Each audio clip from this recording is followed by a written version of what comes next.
आगे हम लोग स्टार्ट करते हैं। एक छोटे से क्वेश्चन से क्वेश्चन लिखिए। तो कुछ डाउट है तो पूछना है तो पूछ लीजिए। डाउट है? नहीं? आगे बढ़े। क्वेश्चन लिखिए। क्वेश्चन लिखिए। अ car is moving with sorry a car is moving for 3 meter distance. Car is moving for 3 meter distance along east direction. A car is moving for 3 meter distance along east direction. Then it turned 90 degree to the left and traveled 4 meter distance.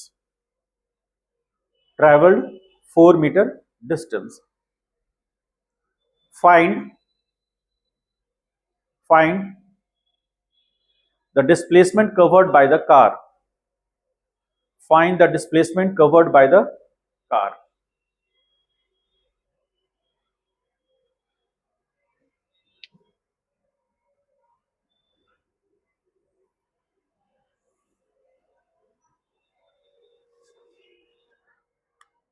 देखिए question क्या कह रहा है। Question में ध्यान देते हैं। Car जो है वो इस डायरेक्शन में चल रहा है। कितना मीटर डिस्टेंस ट्रेवल किया है वो? 3 मीटर। तो ऑरिजिन से हम यहां से एक 3 मीटर का, ये 3 मीटर डिस्टेंस का हम एक वेक्टर ले लिए। क्यों लिए? क्योंकि 3 मीटर उसका मैग्नीट्यूड है और किस डायरेक्शन में है? ईस्ट में है। तो ये एक वेक्टर हो गया। इस वेक्टर को सपोज हम ए नाम दे देते हैं। ठीक है, तो हम आराम से लिख सकते हैं मॉड ऑफ ए बराबर क्या हो गया? 3 मीटर। और डायरेक्शन क्या हो गया इसका? डायरेक्शन हो गया ईस्ट। ठीक है, उसके बाद क्या कर रहा है कि वो 90 डिग्री लेफ्ट टर्न लेता है। तो ऐसे जा रहा है तो 90 डिग्री लेफ्ट टर्न लेगा तो वो नॉर्थ की तरफ होगा। तो नॉर्थ की तरफ 4 मीटर वो ट्रेवल करता है डिस्टेंस। तो नॉर्थ की तरफ 4 मीटर डिस्टेंस ट्रेवल किया तो ऑब्वियसली ये 3 मीटर से थोड़ा बड़ा बनेगा ये, और ये उसका डायरेक्शन हो गया। इसको हम वेक्टर बी बोल सकते हैं और ये 4 मीटर है। इसका मतलब है mod of vector B is equal to कितना है? 4 मीटर। आप कुछ भी मान सकते हैं, ए बी मान लीजिए, सी डी मान लीजिए, कुछ भी मान सकते हैं। अब कह रहा है कि डिस्प्लेसमेंट बताइए। और डिस्प्लेसमेंट क्या होता है? The shortest length between initial position to final position. तो ये पोजीशन मान लीजिए ओ पॉइंट है, ये इनिशियल पोजीशन हो गया, और इस पॉइंट को हम मान लेते हैं क्यू पॉइंट। तो ओ से क्यू जाना उसका डिस्प्लेसमेंट होगा, और हम इसको ऐसे मैच कराएंगे, ऐसे मैच करेगा, और इसको हम सी वेक्टर नाम दे दें। तो आप हमको ये बताइए कि मॉड ऑफ सी क्या होगा? 5 मीटर। ठीक है, होगा ना? तो ये 5 मीटर हो गया। आपसे पूछ रहा है डिस्प्लेसमेंट, तो सी वेक्टर को हम डिस्प्लेसमेंट माने हैं, उसका मैग्नीट्यूड निकल गया। डायरेक्शन ये निकाल सकते हैं कितना होगा? ये थीटा उसका डायरेक्शन बताएगा। कुछ याद है? ट्रायंगल टाइप का कुछ बनाए थे हम लोग, कुछ रिवीजन में याद हो तो बताइए। हाँ, तो इसमें कौन सा फॉलो होगा? ये थीटा बताइए। जैसे थीटा क्या होना चाहिए ताकि tan थीटा बराबर 4/3 हो जाए? 53 होना चाहिए। देखिएगा उसमें होगा, तो थीटा बराबर 53 हो गया। यानी कि सी वेक्टर, यदि हम सी वेक्टर को रिलेट करें ऐसे, तो आ जाएगा कितना? 5 मीटर और 53 डिग्री नॉर्थ फ्रॉम ईस्ट। समझ पाए इस बात को? तो ये हमारा सी वेक्टर डिफाइंड हो गया, मैग्नीट्यूड भी और उसका डायरेक्शन भी। इसको लिखना है, लिख लीजिए। अगला क्वेश्चन करते हैं।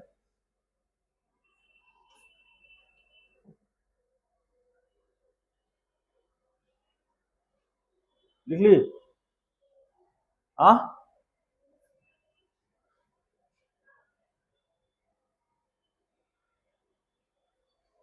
समझ में आया ये बात? और ट्रायंगल लॉ के बाद इस क्वेश्चन को इसलिए बनाया क्योंकि इसमें भी एक ट्रायंगल फॉर्म हो रहा है ना। फर्स्ट ट्रायंगल, उसका हेड सेकंड के टेल से, और जो फाइनल जो रिजल्टेंट वेक्टर है उसका हेड सेकंड के हेड से, और उसका टेल फर्स्ट के टेल से, तो एक ट्रायंगल फॉर्म हुआ। इस तरह से हम लोग डिस्प्लेसमेंट भी निकाल पाए, क्योंकि डिस्प्लेसमेंट क्या है, कैसा क्वांटिटी है, वेक्टर है, और किस किस चीज पर डिपेंड करेगा, initial position as well as final position, दोनों पे डिपेंड करेगा। चलिए एक क्वेश्चन लिखिए। A bike is moving a bike is moving for 5 meter distance. A bike is moving for 5 meter distance, 30 degree north of east, 30 degree north of east. Then it turned 120 degree to the left. Then it turned 120 degree to the left, and again traveled 5 meter distance.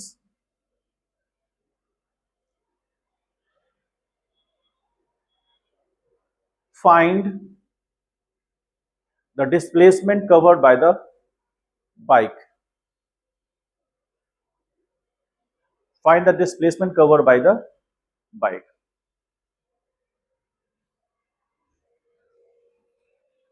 Just करिए तो।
ऐसा कुछ होगा।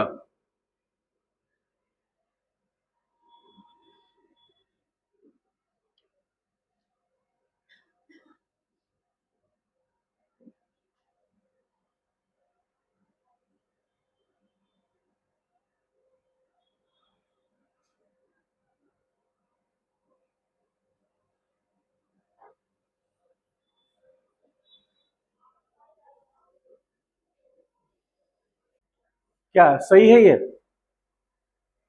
बताइए। तो 5 metre distance cover करेगा वो किस डायरेक्शन में, नॉर्थ में, ठीक है। यदि डिस्प्लेसमेंट वेक्टर लेंगे तो उसका मैग्नीट्यूड डिस्टेंस रिप्रेजेंट करेगा, सही है। ठीक है, या फिर आगे बढ़े, क्या बोले, ठीक है, तुम बनाई हो,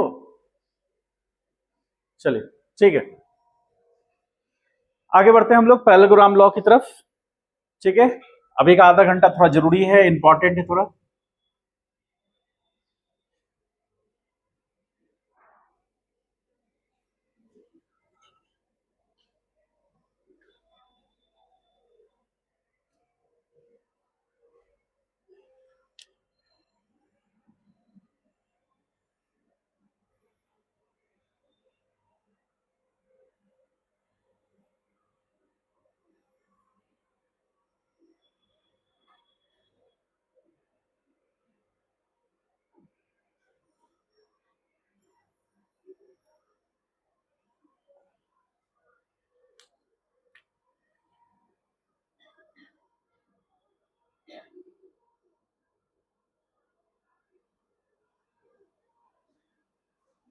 कैन बी एडेड,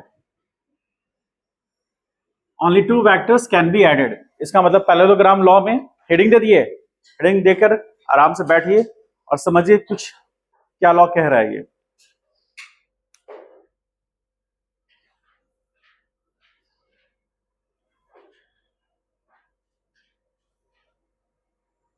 ठीक है,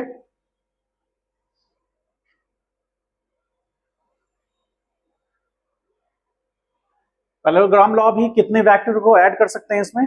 दो वेक्टर, दो से अधिक वेक्टर को हम ऐड नहीं कर सकते इस लॉ में।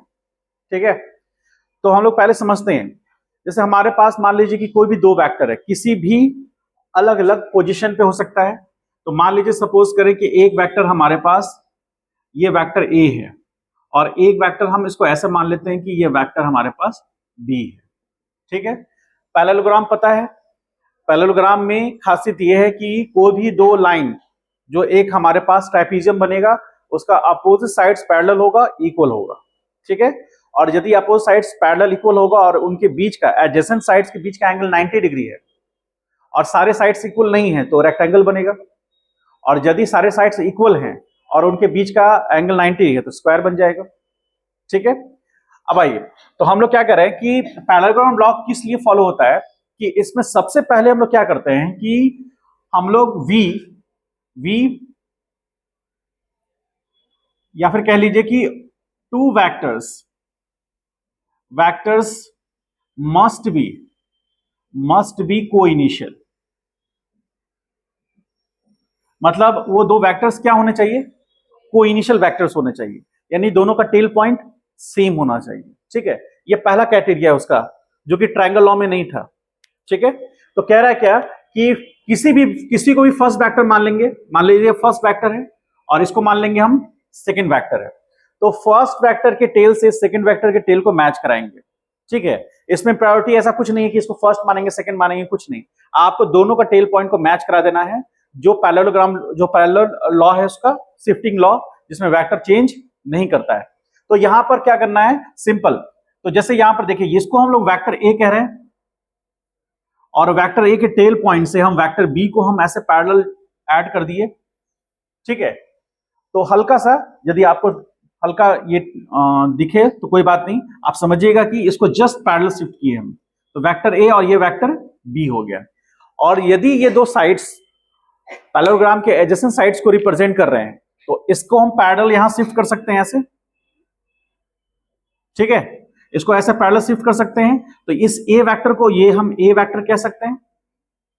ठीक है, और ये जो वेक्टर है यहां पर पैरेलल शिफ्ट होगा तो इसको हम लोग बी वेक्टर बोल सकते हैं। ठीक है, कुछ पैरेलल में दिक्कत आ रही है, रुक जाइए।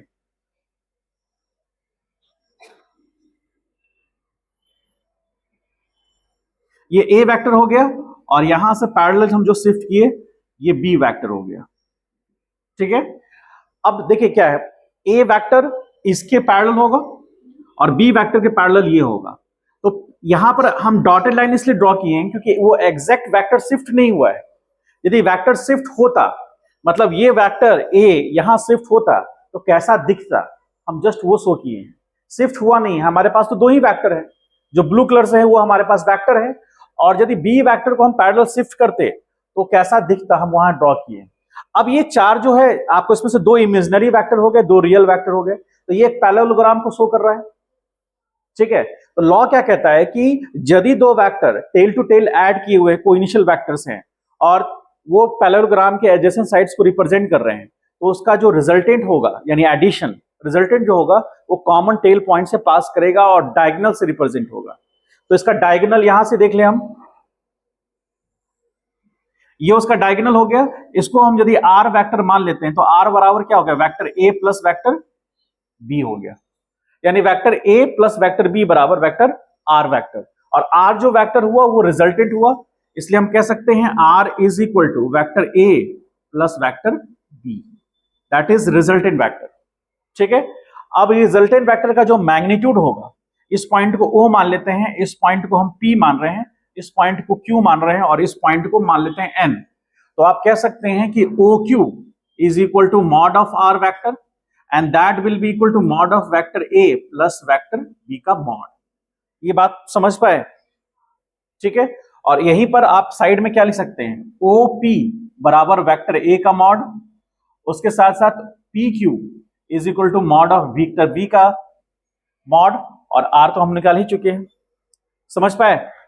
तो यहां पर पैरेललोग्राम लॉ जो है वो इस बात को फॉलो कर रहा है कि दो वेक्टर को पहले हम कोइनिशियल कर लेंगे और उनको पैरेलल शिफ्ट करके एक पैरेललोग्राम की तरह रिप्रेजेंट करेंगे, और उसका डायगोनल जो होगा वो रिप्रेजेंट करेगा उस वेक्टर का रिजल्टेंट जो डायगोनल से होगा। और साथ ही साथ दो डायगोनल होते हैं पैरेललोग्राम में, तो हम बात कर रहे हैं कॉमन टेल पॉइंट का निकलने वाला डायगोनल। हम दिखा भी देंगे इस पॉइंट को। और ये इस यहां पर मान लीजिए कि ये एंगल थीटा है, तो थीटा क्या कहलाएगा? थीटा को क्या कहेंगे हम लोग? थीटा को कहेंगे angle of vectors A and B. तो यहां पे हम थीटा लिख सकते हैं, theta angle of vectors A and B. क्यों कह रहे हैं? क्योंकि देखिए कहा गया है कि दो वेक्टर यदि टेल टू टेल ऐड है, टेल टू टेल अरेंज किए हुए हैं, तो उनका स्मॉलर एंगल क्या बताएगा? Angle of vector. और यहां स्मॉलर एंगल है भी। अब यहां पर जस्ट एक छोटा सा अंडरस्टैंडिंग है जो आगे आपको हेल्प करेगा। ये एंगल भी थीटा होगा ना? आगे आपको हेल्प करेगा ये। आप यदि ओपी को पैरेलल शिफ्ट कर देंगे, ऐसे ओपी को बढ़ा देंगे हल्का, तो ये एंगल आपको थीटा नजर आएगा। ठीक है। अब छोटा सा एग्जांपल दूसरा देख लीजिए। अगला एग्जांपल, मान लीजिए कि एक वेक्टर इस तरह से, इस वेक्टर को हम सी बोल दे रहे हैं, एक वेक्टर ये है हमारा, ये वेक्टर को हम डी बोल रहे हैं। तो हम क्या करेंगे, डी वेक्टर, और यहां से इसको पैरेलल शिफ्ट करेंगे तो यहां पर सी आ जाएगा ऐसे, तो ये सी वेक्टर। अब यहां पर डी वेक्टर और सी वेक्टर दोनों को पैरेलल शिफ्ट कर सकते हैं हम लोग, तो ये हो गया डी वेक्टर, ये डी होगा क्योंकि डी को पैरेलल शिफ्ट किए हैं, और सी को पैरेलल शिफ्ट करेंगे तो ऐसे दिखाएंगे, ये होगा सी वेक्टर। अब ये एक पैरेललोग्राम बन गया, एक रेक्टेंगुलर पैरेललोग्राम है ये। इनके बीच का एंगल, ये एंगल को हम थीटा मानेंगे, दैट इज थीटा। और थीटा हो सकता है 90 डिग्री हो, को पता नहीं है। तो इसका रिजल्टेंट कहां से पास करेगा? एग्जैक्टली टेल पॉइंट से। और इस पॉइंट को हम ई मान लेंगे वेक्टर, तो vector C plus vector D, और इसी को लिख सकते हैं vector E is equal to vector D plus vector C. ठीक है, समझ गए? और ये डायगोनल से पास होगा। और यदि मान लीजिए फ्यूचर में हम बात करेंगे कि जो कॉमन टेल पॉइंट से मैच नहीं कर रहा है, वो डायगोनल क्या रिप्रेजेंट करेगा, वो हम आगे पढ़ेंगे। ठीक है, अभी एडिशन के लिए कॉमन टेल पॉइंट से पास करने वाला डायगोनल ही रिजल्टेंट बतलाएगा। समझ गए इस बात को? और यहां पर देखिए इस पॉइंट को ओ कह रहे हैं। अब एक छोटा सा पॉइंट, अगला एग्जांपल दे रहे हैं, और इसमें की पॉइंट क्या है उसको याद रखने वाला। जैसे एक वेक्टर मान लीजिए कि ये हमारे पास क्यू वेक्टर है, और एक वेक्टर ये हमारे पास पी वेक्टर है, ये पी वेक्टर है। ठीक है, अब हमको क्या करना है, वेक्टर एडिशन करना है। हम पैरेललोग्राम मेथड यूज करना चाहते हैं, तो यहां पर हम क्या करेंगे कि पी वेक्टर को एज इट इज रहने दिए, और क्यू वेक्टर को पैरेलल शिफ्ट किए, तो कुछ इस तरह से ऐसे दिखा। ठीक है, और ये हो गया क्यू वेक्टर। अब हमको फिर से पैरेलल शिफ्टिंग करके देखना है कि पैरेललोग्राम बनता है कि नहीं। तो ये पी वेक्टर का पैरेललोग्राम लॉ में हम देखेंगे, मतलब पैरेललोग्राम बनाएंगे तो कुछ इस तरह का बनेगा। तो ये वेक्टर पी को रिप्रेजेंट करेगा, और क्यू के लिए हम फिर से इसी तरह ये क्यू वेक्टर को रिप्रेजेंट करेगा। अब इसका जो डायगोनल होगा पहले वाले के डायगोनल से छोटा होगा या बड़ा होगा? छोटा होगा। तो यहां पर जो डायगोनल हम ऐसे ड्रॉ कर रहे हैं वो इस तरह से ऐसे रिप्रेजेंट होगा, और इसको हम मान लेते हैं आर वेक्टर। तो आर बराबर vector P plus vector Q होगा। अब मुद्दा ये है जो हम बताना समझाना चाह रहे हैं, इसमें इसमें और इसमें, ये हमारा पहला एग्जाम्पल था, एग्जाम्पल फर्स्ट, ये सेकंड और ये थर्ड। तो ध्यान से समझिएगा, जैसे जैसे 1 से 3 जा रहे हैं एंगल ऑफ वेक्टर्स बढ़ता जा रहा है। ठीक है, एंगल ऑफ वेक्टर्स बढ़ता जा रहा है। एंगल ऑफ वेक्टर जब छोटा है, ध्यान से बोर्ड की तरफ देखिए, एंगल ऑफ वेक्टर छोटा है, जब 90 डिग्री से छोटा है तो रिजल्टेंट दोनों वेक्टर से बड़ा होगा। और यदि angle of vector equal to 90 degree हो गया है तो एग्जैक्टली डायगोनल होगा √2a, जो भी हम कहेंगे उसको। मान लीजिए इनका मैग्नीट्यूड सेम है तो √2a हो जाएगा उसका। जैसे एक रेक्टेंगल का डायगोनल है, रेक्टेंगल में एक साइज मान लीजिए a है और दूसरा साइज b है, तो ये ट्रायंगल फॉर्म हुआ। तो ये ए हो गया, ये बी हो गया, तो root under A square plus B square उसका राइट एंगल हो गया। यदि ये स्क्वायर हो जाए तो रूट 2a आ जाएगा। ठीक है, तो ये वाला इस वाले डायगोनल से छोटा होगा। अब एंगल और बढ़ गया, 90 डिग्री से अब ज्यादा हो गया, तो एंगल 90 डिग्री से ज्यादा होने से क्या मतलब कि समझ में आने वाली बात है कि जो रिजल्टेंट होगा वो जो इंडिविजुअल वेक्टर्स हैं उनसे छोटा हो जाएगा। तो रिजल्टेंट का मैग्नीट्यूड इंडिविजुअल मैग्नीट्यूड से छोटा होगा, या ज्यादा से ज्यादा क्या हो सकता है, बराबर होगा। ठीक है, लेकिन इन दोनों केस में हमेशा रिजल्टेंट का मैग्नीट्यूड डायगोनल जो है वो इंडिविजुअल वेक्टर से ज्यादा होगा। समझ पाए बात को इसमें? ठीक है, इसको जस्ट ड्रॉ कीजिए और हम पॉइंट्स लिखाते हैं, या फिर जस्ट ये लिख लिए हैं only two vectors can be added, ये लिख लिए, उसका लॉ लिख लीजिए, फिर इसमें आगे बढ़ते हैं हम लोग। लेकिन लॉ लिखिए, उसमें लॉ क्या कहता है।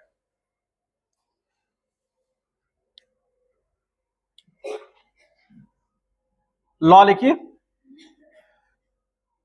if two vectors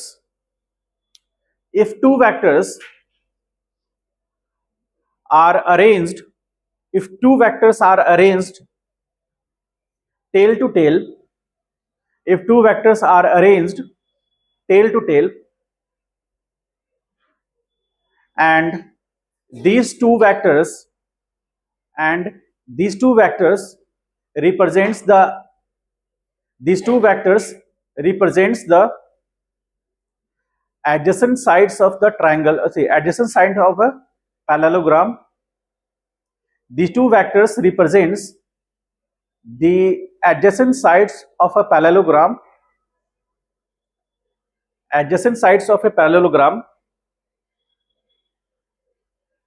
then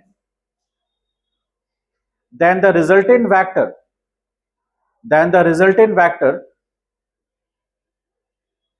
will pass through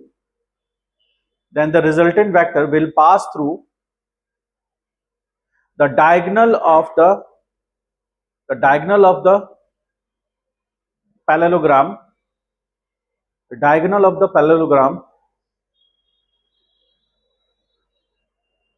passing through the common tail point,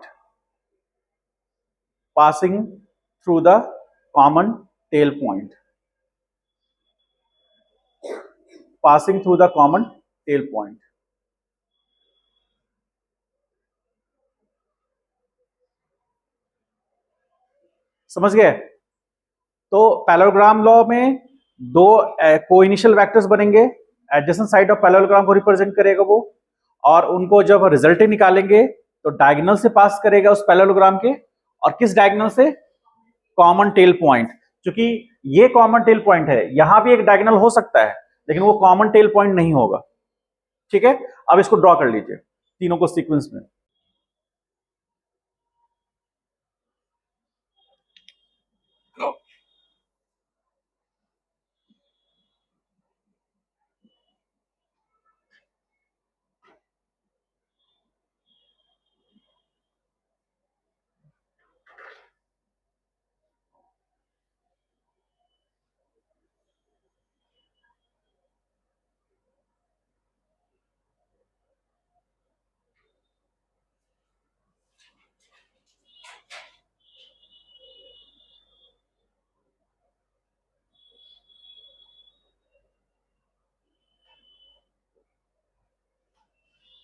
Magnitude of resultant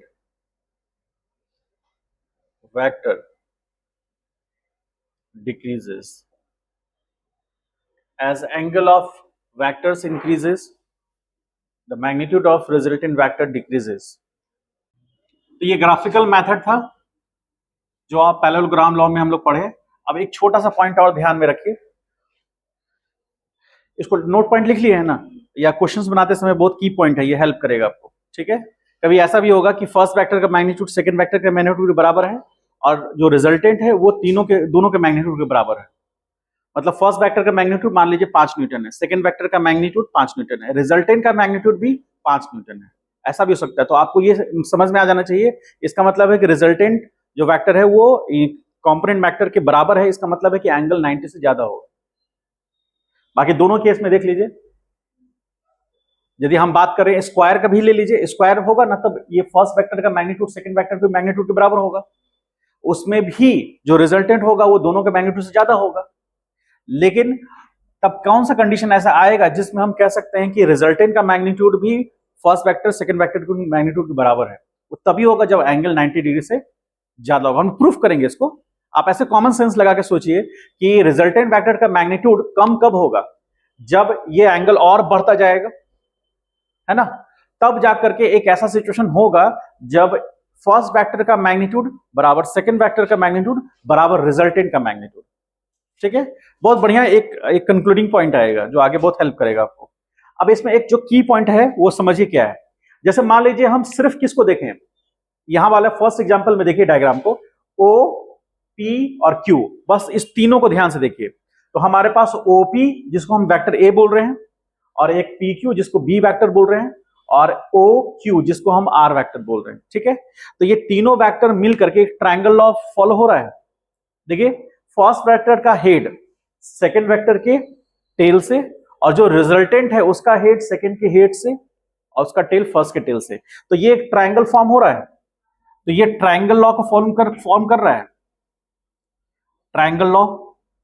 तो ट्रायंगल लॉ के अनुसार आप देखेंगे ध्यान से, तो पैरेललोग्राम लॉ में दो ट्रायंगल फॉलो होता है। ठीक है, ऊपर में भी देखिए इस साइड में, तो क्या हो रहा है, इसको हम फर्स्ट वेक्टर मान लेंगे। तो फर्स्ट वेक्टर का हेड सेकंड के टेल से, और जो रिजल्टेंट है उसका हेड सेकंड के हेड से, और उसका टेल फर्स्ट के टेल से। तो देख रहे हैं यहां भी एक ट्रायंगल लॉ फॉलो हो रहा है, इधर भी एक ट्रायंगल लॉ फॉलो हो रहा है। यानी पैरेललोग्राम लॉ में उसके अंदर में दो ट्रायंगल लॉ अंडरस्टूड है। ठीक है, मतलब ये एक तरह से वो ट्रायंगल लॉ से ही बना है। समझ गए इस बात को? चलिए अब हम लोग आगे बढ़ते हैं। अब छोटा सा एक डेरिवेशन करते हैं जो कि उससे बहुत सारे क्वेश्चंस बनेंगे आपके।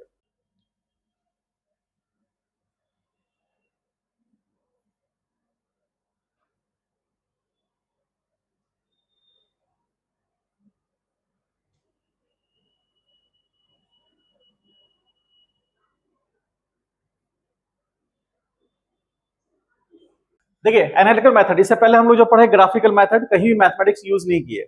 अब एनालिटिकल मेथड है, मात्र 10 मिनट में आप समझ जाइएगा कि क्या कहने का मीनिंग है। बस शर्त यह है कि जो पहले पढ़ाया चीज है उसको ध्यान में रखना है। ठीक है, उससे कुछ अलग नहीं है। ठीक है, अब हम क्या कर रहे हैं, हम लोग सीधे एक पैरेललोग्राम लॉ को फॉलो करते हुए पैरेललोग्राम बना रहे हैं।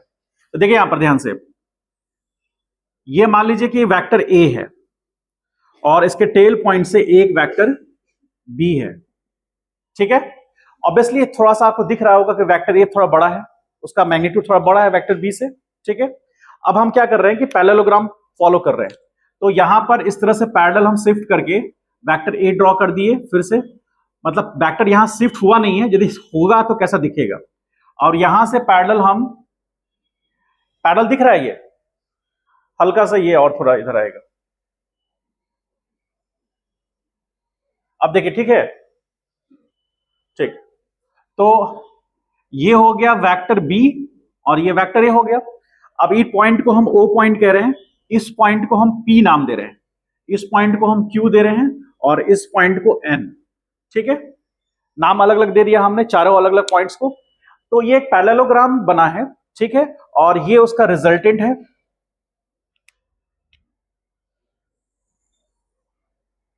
ये उसका रिजल्टेंट हो गया जिसको हम आर वेक्टर से रिप्रेजेंट कर रहे हैं। तो वेक्टर आर बराबर vector A plus vector B. ठीक है, और दो वेक्टर के बीच का एंगल थीटा, जिसको एंगल ऑफ वेक्टर बोलते हैं हम लोग। ठीक है यहां तक। अब देखिए क्या कर रहे हैं, अब हमको एनालिटिकल मेथड से हमको कुछ रिजल्ट्स निकालने हैं। उसमें से सबसे पहले हम क्या करेंगे, कुछ कंस्ट्रक्शन कर रहे हैं अपने तरीके से। तो जैसे ओपी, ओपी जो है वेक्टर ए का डायरेक्शन रिप्रेजेंट कर रहा है, उसको हम आगे एक्सटेंड करा रहे हैं, आगे ऐसे एक्सटेंड करा दिए। ठीक है, और हम क्यू पॉइंट जहां तीनों वेक्टर आकर मिल रहे हैं, कौन तीनों वेक्टर, एक तो बी वेक्टर, एक ए वेक्टर और एक आर वेक्टर, तीनों मीट कर रहे हैं वहां पर। तो बी क्यू पॉइंट से हमने एक परपेंडिकुलर ड्रॉ कर दिया, जो कि ये एक्सटेंशन किसका, ओपी का एक्सटेंशन को जाके मीट कर रहा है वो, और इस पॉइंट को हम मान लेते हैं एम। ठीक है, तो अब हमको एक चीज बताइए, थोड़ा कॉमन सेंस लगा के एक चीज बताइए, एंगल क्यू पी एम कितना होगा? थीटा होगा, ये एंगल थीटा होगा। ठीक है, ऑब्वियसली ये एंगल 90 डिग्री होगा।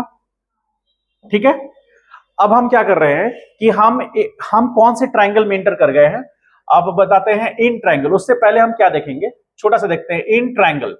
ध्यान से देखिएगा, इन ट्राइंगल PMQ, इस ट्राइंगल में यदि हमको लेना हो साइन थीटा, चूंकि हमको पता है, यहां पे हम ऐसा लिख देते हैं साइड में कि PQ बराबर कितना है, वेक्टर B का मॉड है, मतलब B, PQ बराबर B, यानी कि कौन सा ट्राइंगल PM और Q, इस ट्राइंगल में जो उसका हाइपोटेनस है वो कितना है, B है। ठीक है, थीटा हमको पता है, हमको पता करना है QM। मान लीजिए हम QM पता करना चाहते हैं, तो हम क्या यूज करेंगे, साइन थीटा यूज करते हैं हम लोग। तो साइन थीटा बराबर परपेंडिकुलर, परपेंडिकुलर कितना, QM बाई हाइपोटेनस कितना, PQ होगा। किस ट्रायंगल में, हम लोग PMQ ट्रायंगल में यदि हम फोकस करें तो ये एंगल हमारा थीटा है, एंगल 90 डिग्री है, ये हाइपोटेनस है जिसका मैग्नीट्यूड B होगा। तो हमको साइन थीटा यूज करना, तो साइन थीटा बराबर परपेंडिकुलर बाई हाइपोटेनस, यानी कि QM बाई PQ, तो QM बाई B लिख सकते हैं यहां पर। तो यहां पर QM बाई B हो गया। This implies QM is equal to B sine theta. Equation number first, इसको हम B साइन थीटा मान सकते हैं, यानी कि ये जो लेंथ होगा, ये लेंथ कितना आएगा, B साइन थीटा होगा ये लेंथ। ठीक है, अब आ जाइए फिर cos थीटा यूज करते हैं हम लोग। cos थीटा बराबर बेस बाय हाइपोटेनस, तो यानी कि PM डिवीजन में फिर से B होगा। This implies PM is equal to B cos theta. Equation number 2 होगा। समझ पा रहे हैं इस बात को, यानी ये लेंथ जो होगा वो होगा B cos थीटा। ठीक है, एग्री कर गए इस बात से आप। ठीक, तो आप हमको बता दीजिए OM कितना होगा। तो OM को हम लिख सकते हैं A plus B cos theta लिख सकते हैं। इक्वेशन नंबर 3 कर लीजिए, इसको कर सकते हैं। ठीक, अब आ जाइए in triangle. Now in triangle, triangle कौन सा, OMQ, ट्रायंगल कौन सा, OMQ। तो ट्रायंगल OMQ को ध्यान से देखिए, फोकस्ड होकर। ठीक है, हम पाइथागोरस थ्योरम लगा सकते हैं इसमें OMQ में।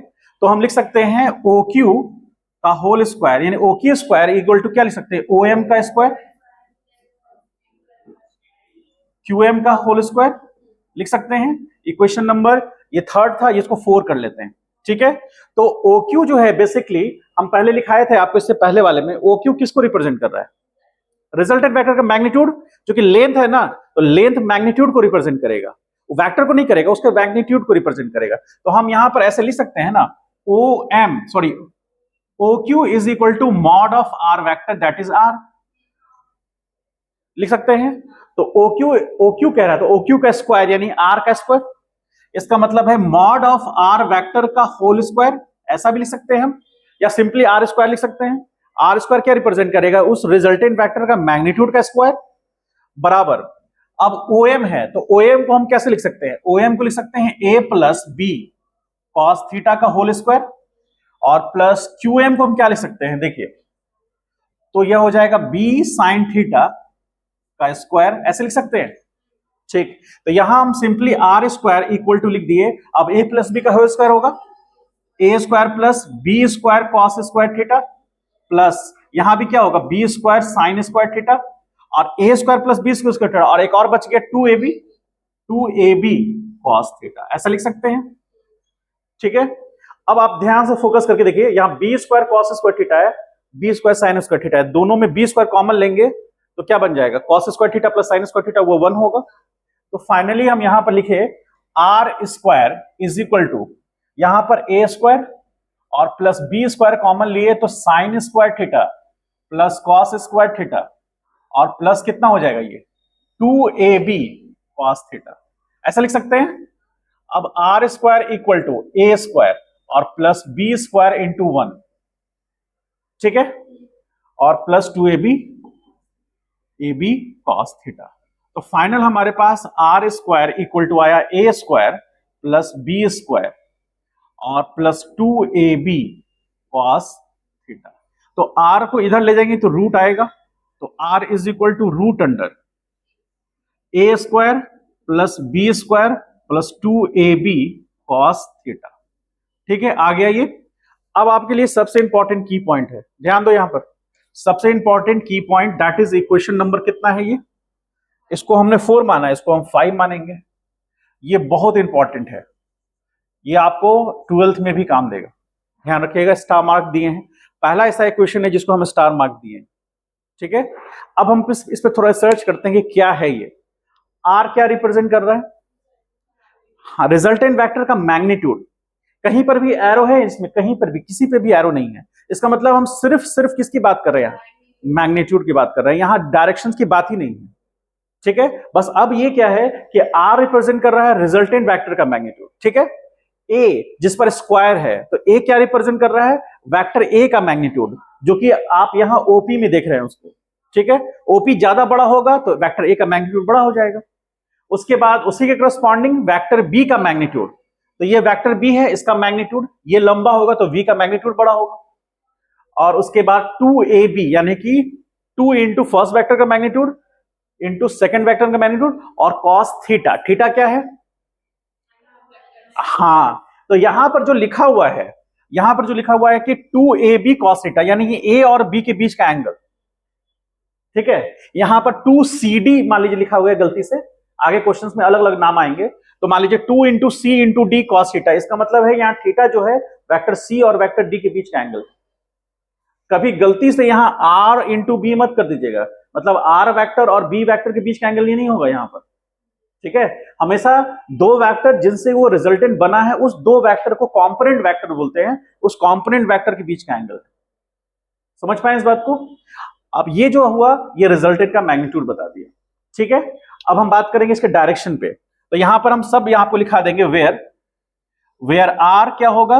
Magnitude, magnitude of resultant vector. Resultant vector होगा कौन? आर।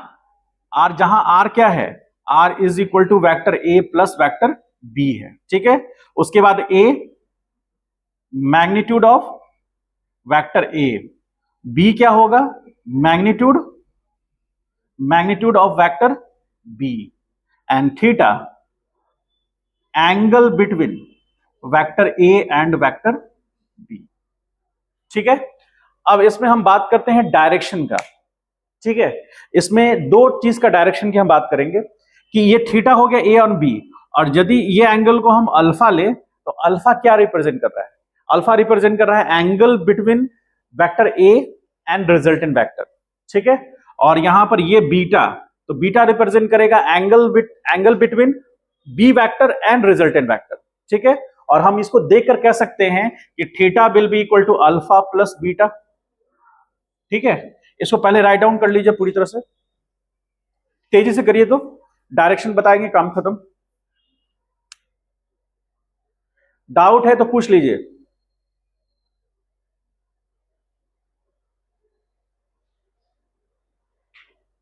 ये एनालिटिकल मेथड हो गया जिससे हम रिजल्टेंट डिराइव किए हैं। चूंकि वेक्टर है तो दो चीजें होंगी, अभी हम लोग मैग्नीट्यूड की बात की, अब डायरेक्शन की बात करेंगे। ठीक, अब डायरेक्शन में ध्यान रखना है, अल्फा, अल्फा क्या रिप्रेजेंट कर रहा है? ये रिप्रेजेंट कर रहा है angle between vector A and resultant vector. Beta angle between vector B and resultant vector. ठीक है, और थीटा बराबर अल्फा प्लस बीटा। तो अब देखिए यहां पर हम डायरेक्शन की बात कर रहे हैं, जस्ट देखिए यहां पर, तो हम बात कर रहे हैं alpha plus beta is equal to theta. ठीक है, अब हम बात करते हैं डायरेक्शन। तो डायरेक्शन के लिए हम यूज करेंगे tan अल्फा। tan अल्फा, अब tan अल्फा इस ट्रायंगल में देखिए, कौन से ट्रायंगल में? O M Q. ठीक है, किस ट्रायंगल में? Triangle O M Q. ठीक है, तो tan अल्फा बराबर क्या होगा? हाँ, क्यू एम बाई क्या होगा? O M. ठीक है, तो क्यू एम कितना होगा? B sine theta upon A plus B cos theta. ठीक है, तो हमने बताया था डायरेक्शन मतलब ओरिएंटेशन। मान लेते हैं कि वेक्टर ए जो है वो एक्स एक्सिस पर है, ठीक है, मान लीजिए कि वेक्टर ए एक्स एक्सिस पर है, तो एक्स एक्सिस से जितना एंगल बना रहा है रिजल्टेंट वही तो अल्फा है, ठीक है। तो हम मान के चलेंगे कि ए जो है वो एक्स एक्सिस है, कोई इशू नहीं है, वो हम मान सकते हैं। उससे अल्फा एंगल पर यानी एंगल ओरिएंटेशन जो है उसका अल्फा एंगल है, वही रिजल्टेंट वेक्टर का डायरेक्शन रिप्रेजेंट करेगा, ठीक है।